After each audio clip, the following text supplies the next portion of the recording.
오늘 하나님 말씀 민수기 31장 1절부터 18절까지 말씀입니다. 왜 미디안을 진멸하라 하셨을까 생각해 보았습니다. 구약 성경을 읽다가 보면 한 민족을 다 죽여라 하는 명령이 자주 나옵니다. 보통 헤렘이라고 하지요. 하나님은 왜 한 민족을 다 죽여라 하실까요? 하나님이 잔인한 분이 아니신데 왜 그러셨을까요? 쉽지 않은 질문입니다. 구약의 하나님은 어떻게 이렇게 잔인한 명령을 내렸을까요? 오늘 본문은 이에 해당되는 말씀입니다. 하나님이 모세에게 마지막 전쟁 미션을 주셨습니다. 이스라엘의 자손의 원수 미디안에게 원수를 갚아라 하셨습니다. 이스라엘 자손의 원수를 미디안에게 갚으라. 민수기 31장 2절이지요. 미디안이 이스라엘에게 어떤 일을 저질렀기에 이스라엘 자손의 원수가 되었을까요? 광야 생활이 끝나갈 때 가나안에 입성하기 전에 이스라엘 백성이 여리고 맞은편 요단강 동편에 진을 쳤습니다. 모압 왕 발락이 위협을 느끼고 미디안 장로들과 연합했습니다. 술사 발람을 동원해서 이스라엘을 저주하려 했지만 하나님이 막으셨고 대신 축복하게 하셨지요. 그 술사 알람은 이스라엘을 성적으로 유혹할 미끼를 던지게 한 듯합니다. 민수기 25장을 보면 시딤에서 모압 여자들이 바알 신전에서 이스라엘 남자들을 유혹하는 장면이 나옵니다. 성적으로 유혹하고 바알을 숭배하게 했지요. 보통 바알볼이라고 합니다. 미디안 여인들도 이 음행 축제에 동원되었습니다. 그 일로 하나님은 이스라엘 2만 4천 명을 연병으로 쳤습니다. 그 후 하나님은 모세에게 미디안을 쳐라 이렇게 명령했지요. 미디안인들을 대적하여 그들을 치라. 그들이 속임수로 너희를 대적하고 너희를 유혹했다. 미디안의 딸 고스비의 사건으로 너희를 유혹했다. 민수기 25장 17절 18절 말씀입니다. 모세는 이 명령을 받고 지파마다 1,000명씩 모집해서 12,000명의 군대를 편성하여 미디안을 정벌했습니다. 미디안 남자들을 다 죽였습니다. 5 왕도 죽였습니다. 부올의 아들 발람도 결국 죽였습니다. 그런데 이스라엘 군대가 미디안 여자들을 데리고 왔습니다. 모세는 크게 놀라 대노하고 미디안 여자들을 다 죽이게 했습니다. 시딤의 바알볼 사건 때문인데요. 모세의 말입니다. 너희가 여자들을 다 살려두었느냐 보라. 이들이 발람의 꾀를 따라 이스라엘 자손을 부올의 사건에서 여호와 앞에 범죄하게 하여 여호와의 회중 가운데 연병이 일어나게 하였느니라. 여자들 때문에 그렇게 죽고도 또 데려왔냐 하며 다 죽이게 한 거지요. 하나님은 왜 미디안을 멸하게 하셨을까요? 모세는 미디안이 여호와의 원수가 되었기 때문이다 이렇게 말합니다. 모세의 말입니다. 전쟁에 나갈 사람들을 무장시키고 미디안을 치러 보내어 여호와의 원수를 갚으라. 민수기 31장 3절입니다. 미디안이 어쩌다가 여호와의 원수가 되었을까요? 그들은 부지간에 여호와의 계획을 방해하는 처지에 놓였습니다. 창세기 3장 이후 세상이 계속 타락했습니다. 여호와는 세상이 너무 타락하자 한 백성부터 구원하려 하셨습니다. 아브라함을 택하여 그 자손으로 거룩한 한 나라를 세우는 프로젝트입니다. 그 계획에 따라 이스라엘 자손을 애굽에서 구출하여 광야를 거쳐 이제 가나안 땅으로 들어가기 직전입니다. 그런데 미디안이 모압과 함께 그 길을 막았습니다. 군대 힘으로 안 되니 성적으로 유혹해서 이스라엘로 바알을 숭배하게 했습니다. 미디안은 왜 여호와의 원수가 되었을까요? 여호와로부터 이스라엘 사람의 마음을 빼앗아 바알에게로 돌렸기 때문입니다. 이스라엘은 이제 겨우 하나님의 은혜와 능력을 경험하고 있습니다. 시내산에서 계명을 받고 하나님과 계약 관계를 맺고 언약의 삶의 첫 발을 띄고 있습니다. 하나님이 능력만 크신 분이 아니라는 것을 알아가고 있습니다.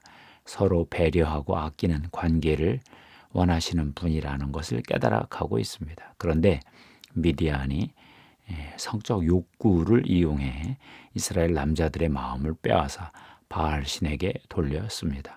하나님이 얼마나 화가 나셨을까요? 이것들이 너무하네, 내 가만두지 않겠다 하고 대노하신 것 같습니다. 결국 미디안을 진멸해야 이스라엘을 지킬 수 있다고 보신 것 같습니다.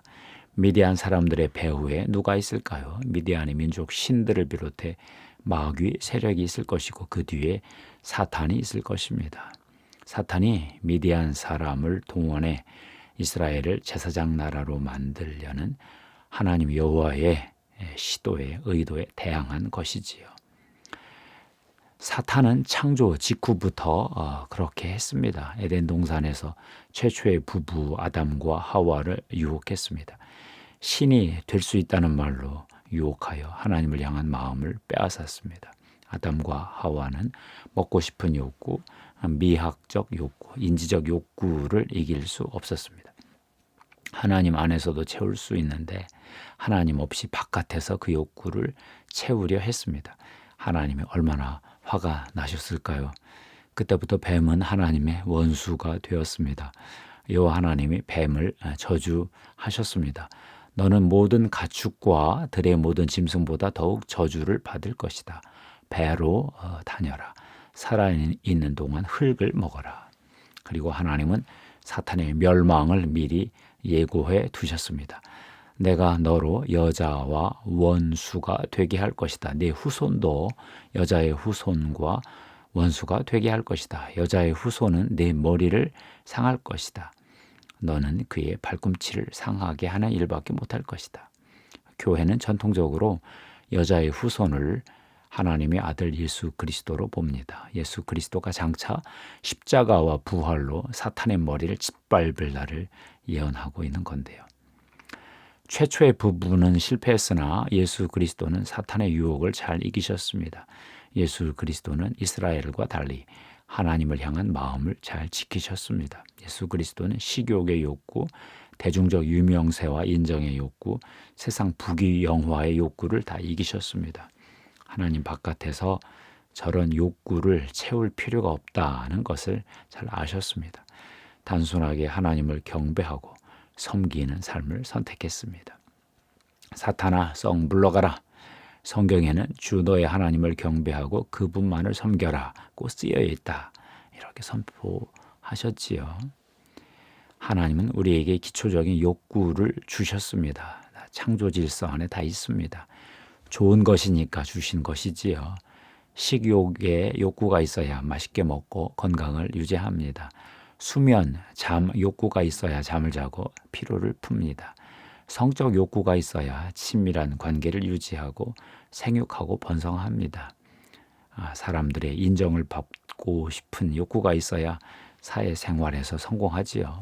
부귀영화를 추구하는 욕구가 있어야 세상에 나가 열심히 일합니다. 다 필요해서 주신 것들입니다. 그런데 하나님은 이런 욕구들을 주실 때 단 한 가지 조건을 두셨습니다.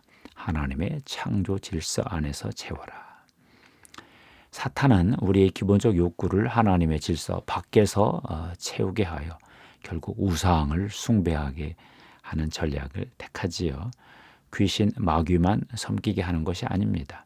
하나님이 주신 복까지 우상으로 섬기게 바꿔버립니다. 돈, 섹스, 권력은 다 하나님의 창조 질서 안에서 선한 것입니다. 이 좋은 것을 다 마귀 나라를 섬기는 우상이 되게 하지요.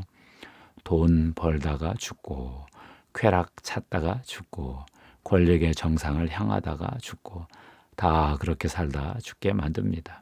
우리 하나님 나라 백성들은 다릅니다. 하나님의 창조 질서 안에서만 욕구를 채웁니다. 하나님 나라 원리로만 삽니다. 그것으로 충분하고 그것으로 최상의 욕구를 채울 수 있습니다. 우리가 필요로 하는 것을 채워주시고 또 좋아하시는 하나님, 그분을 우리는 사랑하고 존중하고 따릅니다. 리처드 포스터가 돈, 섹스, 권력이라는 책을 썼었지요. 사탄이 세상 나라에서 인간을 조종하기 위해서 세 가지 무기를 사용하는데 그것이 바로 돈, 섹스, 권력이다 했습니다. 하나님이 인간을 축복하기 위해 주신 질서가 사탄의 도구가 되고 있다고 비판했습니다. 최근 음란한 문화가 세상을 휩쓸고 있지요. 동성애를 문화적으로 수용하려는 분위기가 미디어에 이미 있습니다. 보수 언론도 그러더라고요. 예전에 미처 경험해보지 못한 현실입니다. 창조 질서에서 벗어난 성욕은 음란으로 결국은 우상 숭배로 가고 사탄 숭배로 가고 필경은 죽음으로 이끌고 갑니다. 최근 신부 영성이라는 말을 자주 듣습니다. 신랑 대신 예수 그리스도만을 사랑하는 그 신부의 마음으로 사는 종말론적 삶을 가리키는 대로 신랑이 오기를 기다리는 열처녀 비유가 생각나지요. 예수 그리스도가 교회를 특별히 신부라고 불렀습니다. 7대접을 가지고 마지막 7재앙을 담은 7천사 중 하나가 나와서 내게 말하여 이르되 이리 오라 내가 신부 곧 어린 양의 아내를 내게 보이리라 하고 계시록 21장 9절이지요. 신랑 대신 예수 그리스도가 언제 오실까요? 언제 오시든지 신랑을 기다리는 신부의 영성으로 삽시다. 신랑 대신 예수 그리스도는 나를 가장 잘 알고 나를 위해 가장 큰 대가를 치르셨고 나에게 가장 선한 것만 베풀어 주시는 분이십니다. 여자 성도들은 신부의 영성이 마음에 와 닿을 것 같습니다. 남자 성도들은 임금을 향한 일편단심으로 정철 비슷한 3인곡이라도 불러야 하겠습니다. 감사합니다. 기도하겠습니다. 고마우신 아버지 하나님 감사합니다. 하나님 주신 기본적인 정말 좋은 선한 창조 욕구를 사탄이 이용해서 우상을 숭배하는 데 이끌어 드리는 그러한 이야기를 보았습니다. 하나님 그래서 미디안의 여호와의 원수가 되어 진멸당했습니다. 하나님 우리에게 주신 정상적인 욕구를 또 사탄이 이용해서 우상 숭배의 도구로 우상으로 만들고 있습니다. 하나님 우리 욕구를 이용하는 여호와의 원수의 괴계를 깨달아 아버지 하나님 하나님 안에서 잘 지키게 해주시옵소서. 우리 마음을 지키고 욕구를 지키고 하나님 안에서 하나님의 질서 따라 충족하게 하시옵소서. 예수 그리스도의 보혈의 피를 뿌리고 덮습니다. 성령의 기름 부음으로 함께 하셔서 신랑을 기다리는 신부의 영성으로 사는 이 시대에 선한 하나님 백성들을 축복하소서. 감사합니다. 우리 구주 예수님의 이름으로 기도합니다. 아멘.